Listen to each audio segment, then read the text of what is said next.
पीड़ित परिवारों से मिलने के लिए देवरिया पहुंचे पूर्व सीएम अखिलेश यादव। देवरिया हत्याकांड के 15वें दिन सपा प्रमुख अखिलेश यादव दोनों परिवार से मिलने पहुंचे।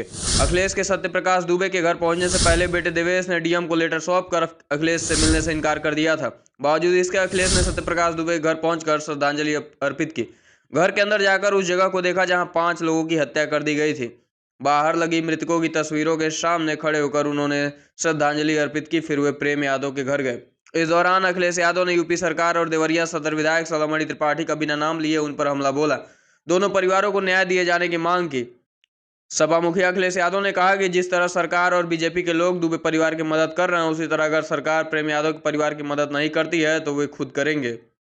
इस दौरान अखिलेश यादव ने 5 बड़ी बातें कही। अखिलेश यादव ने कहा कि बीजेपी के लोग बहुत छोटे लोग हैं। किसी के दुख में तुम चश्मा लगाकर दुख प्रकट करना चाहते हो, इससे ज्यादा घटिया काम राजनीति में कोई नहीं कर सकता। जीरो टॉलरेंस वाले लोग इस तरह का भेदभाव फैलाएंगे, इस तरह की घटना होने देंगे, फिर इसका राजनीतिक लाभ लेंगे। अब तक जितनी भी तस्वीरें सामने आई हैं मैंने सब देखी हैं। इसे लेकर लोगों ने चर्चा भी की कि बीजेपी के लोग राजनीतिक लाभ लेना चाहते हैं। मैं पूछना चाहता हूं कि जब विकास दुबे का आपने गाड़ी पलट कर एनकाउंटर किया था तो क्या उसके परिवार के लोगों को आपने गले लगाया था? कानपुर देहात में एक पिता के सामने पत्नी और बेटी को जिंदा जला दिया गया और फिर बुलडोजर चलाया गया, क्या उसे भी गले लगाया था आपने? सपा के राष्ट्रीय अध्यक्ष अखिलेश यादव ने आगे कहा कि घटनाएं दोनों घरों में हुई हैं, मौतें दोनों परिवारों में हुई हैं, लेकिन अगर जिस तरह यह घटना हुई, अगर प्रेम यादव की जान नहीं जाती तो दुबे परिवार में भी किसी मासूम या किसी की भी जान नहीं जाती। सरकार इस बात को छिपाना चाहती है कि प्रेम यादव को बुलाकर मारा गया। मैं जानता हूं दुख किसी के परिवार को किसी के खोने का। आज हम सब जरूर इन परिवारों के साथ खड़े हैं या फिर भी लोग खड़े हैं, लेकिन जब ये अकेले होंगे तो क्या इन्हें अपने परिवार के खोए सदस्यों की याद नहीं आएगी? तो सोचिए इन पर क्या बीतेगी। मैंने देवरिया डीएम का बयान सुना जिसमें डीएम ने कहा कि यह घटना के आक्रोश से दूसरी घटना हुई है। देवरिया हत्याकांड इसलिए काफी महत्वपूर्ण है कि जो सरकार अब तक जीरो टॉलरेंस की बात करती थी, उसमें इस तरह की घटना आखिर कैसे हुई, इस बात की भी सच्चाई अब तक सरकार सामने नहीं ला सकी है। प्रेम यादव की मौत, उन्हें अपने घर बुलाना और उसके बाद किसी धारदार हथियार से उनकी हत्या करना, फिर आसपास के क्षेत्र में सूचना जाना कि उनकी मौत हो गई, उसके बाद यह घटना घटित हुई। अखिलेश ने प्रेम यादव के बेटे को देखकर कहा, यह परिवार चाहता था मैं इनके घर चाय पीने आऊं, लेकिन यह बाहर जाकर चीनी चाय पत्ती भी नहीं ला सकते।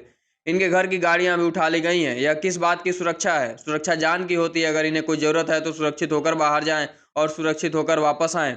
सुरक्षा का मतलब यह थोड़ी है कि किसी के पूरे परिवार को घर में कैद कर दो। मैं इस परिवार के लिए कोई आर्थिक सहायता तो नहीं कर रहा, लेकिन इतना जरूर वादा कर रहा हूं कि यह परिवार अगर पढ़ेगा लिखेगा, जो पढ़ाई करना चाहेगा, उसमें जो मदद कहेगा वो मैं करूंगा।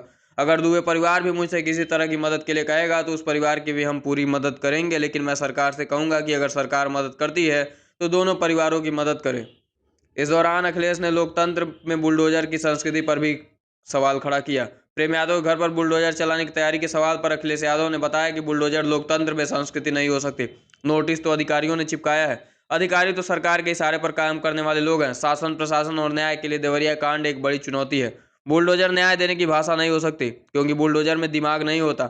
अगर बुलडोजर न्याय देने लगा तो यह मत भूलिए कि अगली सरकार वही करेगी। इसलिए मैं सोचता हूं कि अगर आप योगी हैं, योगी की परिभाषा यही है, तो दूसरे का दुख अपना दुख समझें। लेकिन आप अपना जब बुलडोजर से घर गिराते हैं तो सरकार से मुआवजा लेते हैं। यह सब जानते हैं कि उन्होंने अपनी बिल्डिंग गिराई और मुआवजा भी लिया। अगर आप यहाँ भी बुलडोजर चलाना चाहते हैं तो उतना ही मुआवजा यहाँ भी दें जितना आपने खुद लिया है और अपनी ही सरकार से आपने मुआवजा ले लिया है। अखिलेश यादव ने कहा कि जिस तरह की यह घटना हुई है, हम सभी मिलकर इस दर्दनाक घटना की निंदा करते हैं। इससे पहले कभी ऐसी घटना यूपी में देखने को मिली ही नहीं, जहां एक साथ इतने लोग मारे गए। मैंने खुद जाकर देखा है उस परिवार के रहने का तरीका, वह घर भी मैं देख कर आया हूँ, जबकि प्रेम यादव का घर भी देख रहा हूँ। आखिर किन परिस्थितियों में प्रेम यादव को उस दिन दुबे परिवार के घर जाना पड़ा? अगर प्रेम यादव के परिवार को किसी पर हमला करना होगा तो अब पूरी तैयारी से जाएगा। मैं यही कहना चाहता हूँ कि यह क्षेत्र मुख्यमंत्री का गृह जनपद है। जीरो टॉलरेंस की बात करने वाली सरकार है, तो आखिर दोनों परिवारों को न्याय क्यों नहीं दे रहे हैं? यह कैसा जीरो टॉलरेंस है? अगर सरकार की जीरो टॉलरेंस नीति है तो दोनों परिवारों को न्याय मिलना चाहिए।